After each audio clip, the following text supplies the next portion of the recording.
2022 returning class or 2023 returning class, excuse me, seems to like be pretty weak. I think this was like the most one and dones ever somehow, like 21, I think, which is crazy. Like not even a good class, but the amount of one and dones seems to keep going up, and the returning classes aren't as good. But my favorite returner, I think, for this one is Julian Strawther, who had a small offensive role at Gonzaga, but was able to exhibit some like very versatile and impressive off-ball shot making. We see like a deep DHO triple, able to relocate here. Just like a very smart off-ball mover, relocate and spot up pretty deep. I have like some weird concerns about like the valgus and the fact that like his toes like turn inwards. Like I don't know how like stable of a base that provides for the like future landings, but I don't really know what I'm talking about either. So like I don't know. Like the shot is good, it goes in. I'm not so worried. Also, just like the versatile off-ball footwork, like the ability to like set this guy up, but like he is like turning here like he's running a pin down like a curl, but he instantly is able to like push off back up into that flare. Like the subtle space creation is very very fun, just very cool to watch. And like the NBA range is real. Like he is consistently firing off movement. It's not like crazy difficult off movement.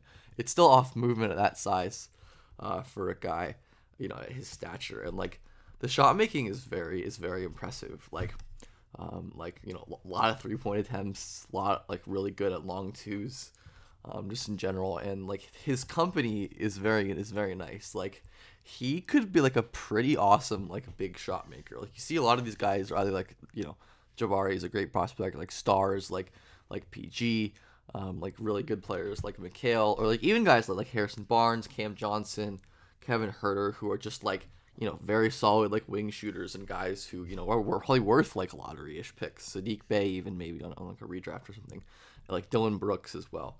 So like even if it's not necessarily like superstar level, like the shot making stuff is really real, I think, with Strawther, which is probably the most intriguing point in his favor. He has like a really wacky like floater scoring game to where like, he's not like super quick or explosive, and sometimes he like settles, but like his little like flick floaters are really devastating, and he's great like getting them off ball, moving into space, flicking them immediately. It's a cool little skill. Like he's just like a very smart off ball mover, able to like cut into space and finish on dunks and layups as well. This is like a really impressive shot to me. Just the way he's able to like immediately gather and fire. Like how many frames is that? Since like let's say like he gathers like I don't know, like he gathers here. It's like 1, 2, 3, 4, 5, 6, 7, 8, 9, 10, 11, 12. Yeah, that's I mean it's you get my point. It's quick. It's a quick release on balance. It's good stuff. And again, like mixes in a little bit of the mid-range pull-up game. Like the shot making isn't like great when it's contested, but like the open shot making is really nice as well. I think the thing to track with him is going to be like the on-ball scoring creation. Like Strawther only had like an 18 usage, sub 18 usage at like a very complimentary role at Gonzaga, and that Cure's Gonzaga team is not loaded like that.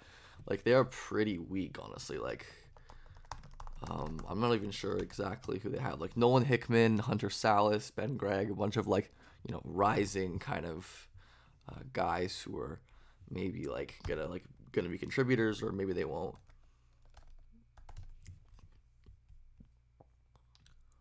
Maybe not, but like anyways, my point being like his usage is going to go way up, and these numbers hopefully will scale up with him, but that means it's probably going to come with more on-ball creation, and that's going to be like the swing for him if he can really ascend to like a top 10 level prospect, is if he's able to create off of the dribble with the pick, like create off of the dribble in pick and like high pick and rolls like this.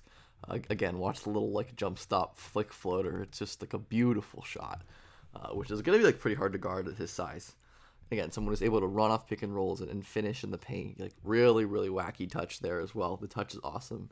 And again, are we gonna see more like self-created turnaround jumpers like this when he's presented with a chance? Like he's not necessarily like in floater range, but can he create his own shot and score in the mid range consistently? And if the answer is yes, I think like you have a very interesting player. There's like a little like TJ Warren to Julian Strawther. Warren again won with like the same like super wacky like float intermediate touch game, in the way that obviously Strawther is doing. Wasn't a great shooter, and then obviously turned into like a legitimately very good or very solid NBA player. Able to make shots in like a versatile manner and hit floaters and work in the intermediate game. And even like Warren was like way like just like the long twos for TJ Warren are like nutty. Like this is an incredible stat. Like is one that I love. Like the finishing, he was like a very unique offensive talent. I might do like a real breakdown on one day. But his sophomore year usage was like 34 is massive, like double Strawther. So if Strawther can get up there in usage, I'm very interested to see what more on ball skills he can develop. And I think that will probably be what determines how good of a prospect he is. But I do think that Strawther is the most intriguing returner for me because of that like real upside. If he makes some nice improvements.